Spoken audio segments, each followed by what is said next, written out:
It's showtime! Patuloy pa kayang mapapanood sa GMA Network, ABS-CBN at Kapuso Network, tuloy ang pagpapasiya sa pananghalian. Ang buong detalye, alamin!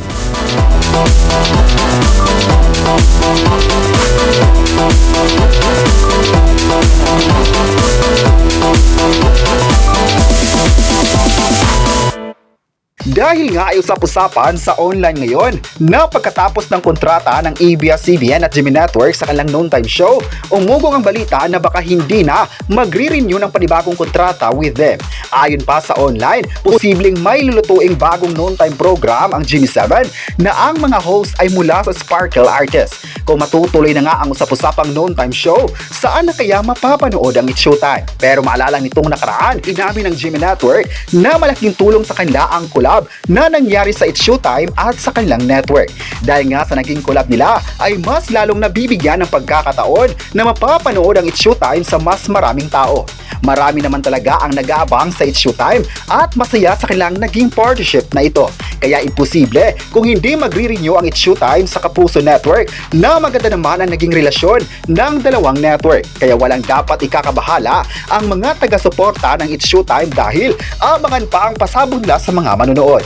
Mas paigtingin pa ng dalawang network ang mga contents na ipapalabas nila para sa lahat. Maganda kasi ang naging epekto ng collab nila sa mga viewers na hanggang ngayon patuloy na sumusuporta. Ngayong taon ay abangan pa ang kanilang partnership sa mga shows at movies na hindi dapat ma-miss ng mga kapamilya at kapuso viewers. May nagsabi naman na grabe ang suporta ng tao sa kanilang partnership o collab dahil minsan lang ito mangyari sa Philippine television. May hirit naman ang mga fans na sana gagawa din ng ABS-CBN at GMA Network ng movie na ang mga bida ay mula sa Sparkle at Star Magic Artists. Hindi naman raw mapapantayan ang galing ng mga artista nila at mas lalong pasabog ito kapag magsama-sama sila sa isang proyekto. Thankful pa nga ang mga fans sa patuloy na collab ng ABS-CBN at GMA Network dahil maliban sa It's Showtime, tuloy na nga din ang collab sa Pinoy Big Brother regular season.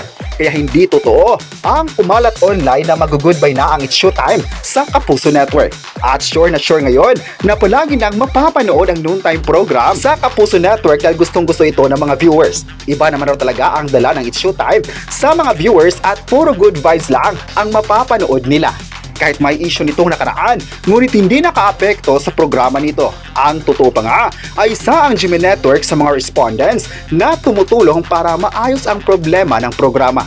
May nagsabi naman na malakas talaga si Vice Ganda sa network dahil bukod sa magaling ito ay marami sa mga tao ang napabilib sa kanya. Kayo, ano ang masabi nyo na hindi iiwan ng GMA Network ang It's Showtime?